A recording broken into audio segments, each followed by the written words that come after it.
জয় রাম, জয় গুরু, নমস্কার। গল্প কথায় রাম ঠাকুর চ্যানেলে সব বন্ধুদের স্বাগতম। বন্ধুরা, আজ আমি উকিল বাড়ির বধূর রান্নাঘরের নাম প্রাপ্তির প্রসঙ্গে তৃতীয় পর্ব অর্থাৎ শেষ পর্ব বলবো আপনাদেরকে। কিভাবে বধূটি নাম পেয়েছিলেন শ্রী শ্রী রাম ঠাকুর মহাশয় থেকে।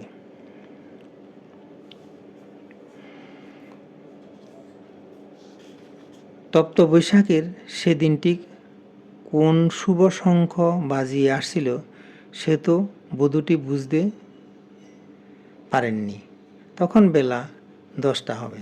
মক্কেলদের সঙ্গে কথাবার্তা সেরে উকিলবাবুরা নথিপত্র গোছাচ্ছিলেন। হঠাৎ নজর করতেই দেখলেন মক্কেলদের পরিত্যক্ত বেঞ্চিতে এক বৃদ্ধ ব্রাহ্মণ ও এক নবীন যুবক বসে আছেন। প্রশ্ন করে জানলেন তারা আইন সংক্রান্ত কোনো ব্যাপারে তাদের সাহায্য প্রার্থী নন। বৃদ্ধকে দেখে একজন সাধারণ ব্রাহ্মণ পণ্ডিত বলেই মনে হলো উকিলবাবুদের। পাশে পণ্ডিত বিদায়স্বরূপ কিছু সাহায্য করতে হয় এ আশঙ্কায় আর কথা না বাড়িয়ে উকিলবাবুরা তাড়াতাড়ি কোর্টে বেরিয়ে গেলেন। তারপর বাড়ির ছেলেমেয়েরা একে একে যে যার স্কুল কলেজে চলে গেল।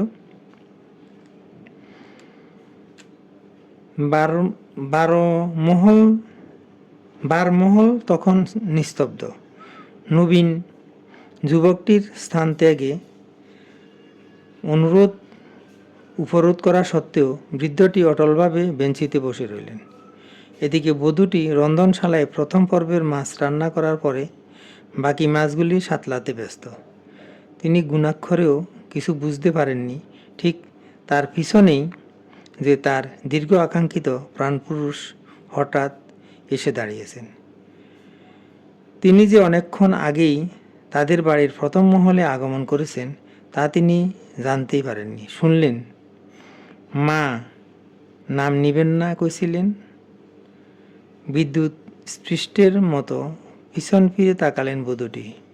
হ্যাঁ, বড় ননদের বাড়িতে দেখা পটের পুরুষ রামঠাকুর আজ যে মূর্ত হয়ে তার সামনে দাঁড়িয়ে নিজের চোখে তিনি বিশ্বাস করতে পারছিলেন না। রান্নাঘরের দরজায় দণ্ডায়মান অপরিচিত সেই ভদ্রলোক ঠাকুর মহাশয়কে বলছেন, এভাবে বাড়ির রান্নাঘরে প্রবেশ করা উচিত নয়। আগে জানলে তিনি ঠাকুর মহাশয়ের সঙ্গে আসতেন না। ঠাকুর মহাশয় তার কথায় কর্ণপাত না করে বধূটিকে নাম দিলেন এবং কর দেখিয়ে কিভাবে নাম জপ করতে হবে তা বলতে লাগলেন। বধূটির হাত হলুদ মশলার রং ও মাছের ছোঁয়া লাগা। তাই তিনি বললেন, আপনি একটু অপেক্ষা করুন, আমি হাতটা ধুয়ে কাপড়টা বদলে আসি। ঠাকুর মহাশয় তাকে নিবৃত্ত করে বললেন, মা, নাম সবসময়ই পবিত্র। সেখানে সূচি অসুচি নাই, অপরাধ ফরাদও নাই। দুই চোখ দিয়ে জলধারা বইছে বধূটির। ভারাক্রান্ত কণ্ঠে তিনি উচ্চারণ করছেন সদ্যপ্রাপ্ত ঠাকুর মহাশয় প্রদত্ত পরম পবিত্র নাম। ঠাকুর মহাশয় যেভাবে দেখাচ্ছেন সেভাবে সগণ কম্পিত করে নাম জপ করছেন। নাম পাওয়ার পর বধূটি আক্ষেপের সঙ্গে বললেন, আর সাথে তিনি তো আর ঠাকুর মহাশয়কে প্রণাম করতে পারবেন না। ঠাকুর মহাশয় তাকে বললেন, আপনি মা করতে পারেন, মায়ের ছোঁয়াতেই ছেলে পবিত্র হয়। বধূটি আকুল হয়ে ঠাকুর মহাশয়ের চরণে বারবার মাথা ঠুকলেন, কিন্তু জন্ম জন্মান্তরীণ সংস্কার বশে তাহার চারুচরণ দুখানি স্পর্শ করতে পারলেন না। যখন উঠে দাঁড়ালেন বধূটি তখন তার সারা দেহ কম্পমান। ঠাকুর মহাশয় বললেন, মা, তবে আসি গিয়া। তার সঙ্গী তরুণ ভদ্রলোকটিও সেই স্বল্পকালের মধ্যে ঠাকুর মহাশয়কে চলে আসার জন্য একাধিকবার তাগিদ দিয়েছেন। রান্নাঘর পেরিয়ে অন্দরমহল ছাড়িয়ে সদর দরজার কাছে এসে যখন বধূটি দাঁড়ালেন তখন আবার দেখলেন মধ্যাহ্ন সূর্য মাথায় করে ক্ষীণদেহে অতি দ্রুত চরণে ঠাকুর মহাশয় অনেক দূরে এগিয়ে গিয়েছেন, আর তাহার সঙ্গী বলিষ্ঠ নবীন যুবকটি অনেক পিছনে থেকে তাহার অনুগমন করছেন। বন্ধুরা, আজকে এই পর্বটি শেষ হলো। আর এখন আমি আপনাদেরকে ঠাকুরের দু একটি বাণী পড়ে শোনাচ্ছি।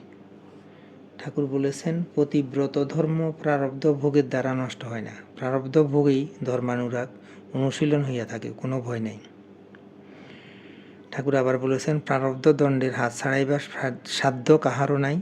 মহামহা প্রজ্ঞান ব্যক্তিকেও প্রাক্তন দণ্ডে হিতাহিত শূন্য হইতে হয়। বন্ধুরা, আজ এ পর্যন্তই। আগামী দিন আবার শ্রী শ্রী ঠাকুর সম্পর্কে গল্প বাণী নিয়ে আপনাদের সাথে থাকব। বন্ধুরা, চ্যানেলটি যদি আপনাদের ভালো লেগে থাকে তাহলে সাবস্ক্রাইব করে চ্যানেলটির পাশে থাকবেন। আর নতুন বন্ধু হলে অবশ্যই সাবস্ক্রাইব করতে ভুলবেন না প্লিজ। বেশি বেশি করে লাইক, শেয়ার, কমেন্ট করবেন। ধন্যবাদ। ভালো থাকবেন। জয় গোবিন্দ। গুরু কৃপায় কেবলম।